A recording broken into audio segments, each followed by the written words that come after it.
Yes, good evening, ladies and gentlemen, and welcome back to another episode of Disclosures of the Third Kind. But it's not just another episode, it's a special episode with me, Christian Stefanizzi, the anonymous crypto in the background who makes no noise and makes no sound whatsoever. So he will just be observing the entire video.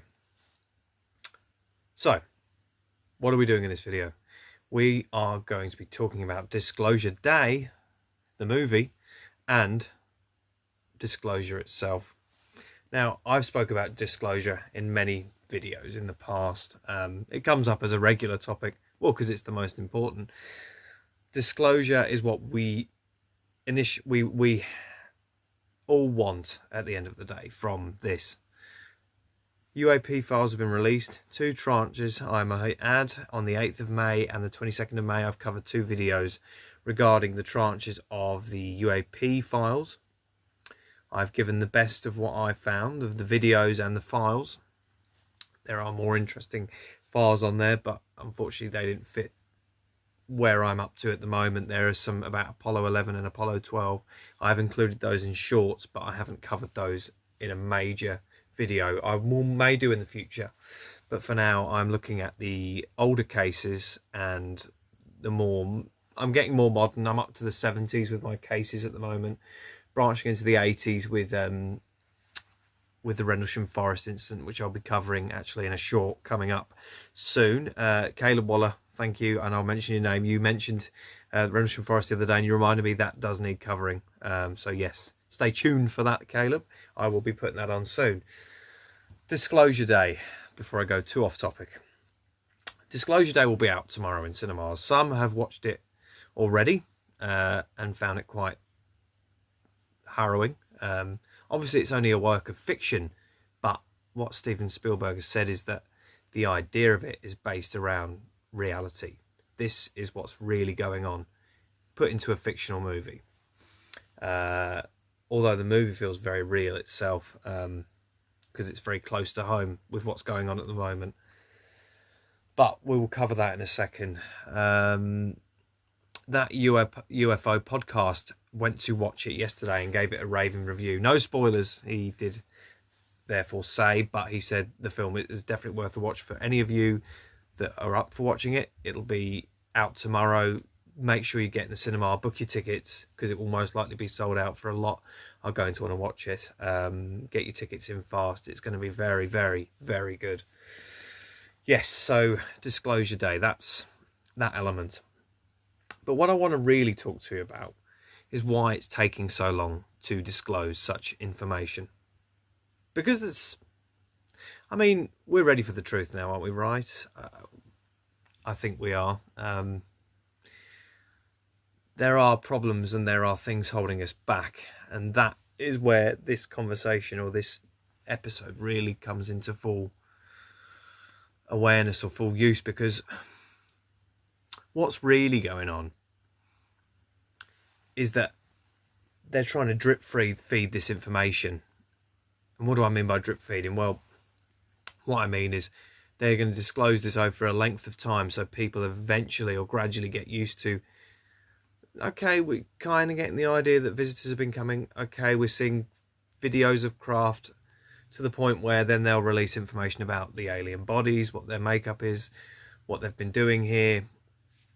What's most scary, I think, for a lot of you who are watching, and a lot of people I've spoken to actually in person, what will it do to religion? Well, if you've been watching programs such as Ancient Aliens, or if you've read your books such as that of Eric von Daniken's UFOs of God, you've read any of the other books by Jack Vallée, any of those prominent ufologists who make a very, very, very compelling case about the Anunnaki and their origins here in ancient Egypt. It's not something I cover very often. I don't go into the ancient part of alien visitation, but it's a very, very, very important topic because it leaves a big question mark on religion. I grew up a Catholic, so for me, I was always under the impression that there can only be one. As he says in Highlander, there can be only one. But that is therefore not the case, as we well know. all these videos, all these pictures, all these cases, Travis Walton, Whitley Strieber, Betty and Barney Hill, Roswell, Aztec, I can name them all off, Rendlesham, everything, it all has basis in fact. There is something seriously strange going on. We can all shut our eyes and pretend it's not happening, but in reality, we need to keep a very open mind. There are sets of religions that seem to be very narrow-minded about this and don't want to talk about it. And I've had encounters with these people. But I said to them, the problem is, if it eventually comes to light that all religion has just been a control mechanism, and really what's been going on is people like the Greys, or aliens like the Greys, the insectoids, these types have actually had some sort of involvement in creation of our world, then it will throw the God theory out of our minds. Really, we'll start to think, well, who really is God, and what really is God's purpose? My opinion, looking at all the facts and all the evidence and everything that's been put out there by Eric von Daniken, Jack Verley, David Icke as well, I really do think that something happened thousands of years ago. Before ancient Egyptian times, we were very primitive in nature. We saw these gods, they call them the sky gods, the Anunnaki. These sky gods come out of the sky. Whatever they did, they came down, they showed themselves. We depicted them in, as you can see, you've seen in ancient Egyptian inscriptions, you see these sky gods, you see these strange ships, you see almost alien looking beings, giant heads, creatures that aren't comparable to human. You think, well, what are they doing there? They're there for a reason. There's a reason those were put there. Like I said, David Icke, Eric von Daniken, Jack Verley call it the Anunnaki.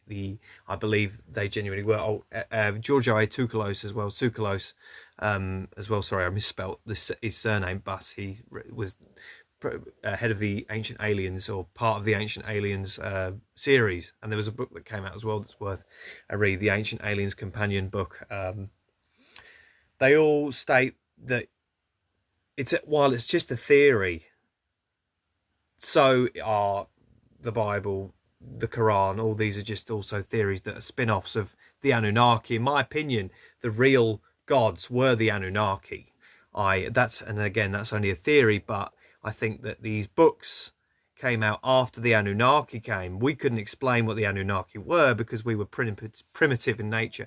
Excuse me. We looked up and thought, well, let's just call them gods. And what every other religion that came along, or every other society that came along, culture that came along, then spun it off in their own way. Catholics, Christians went off with, well, God is this way, God is this way. It all bases off something out of the sky, doesn't it? It's all from the sky, which then comes back to the Anunnaki, who came out of the sky gods. I really think what's happened is it's like Chinese whispers. You've got these gods coming out of the sky, which we're calling them gods because they're so powerful and so intellectually brilliant, and they've got technology that we can't understand. They must be gods. Then these books come along to try and explain it with sets of rules that you must follow. Each society had them. You've got Judaism, you've got Catholicism, Christianity, Buddhism, the Quran, Muslims. It's all the same thing. They've all just had a little spin-off. All different books have been written. It's almost like, I can't explain it.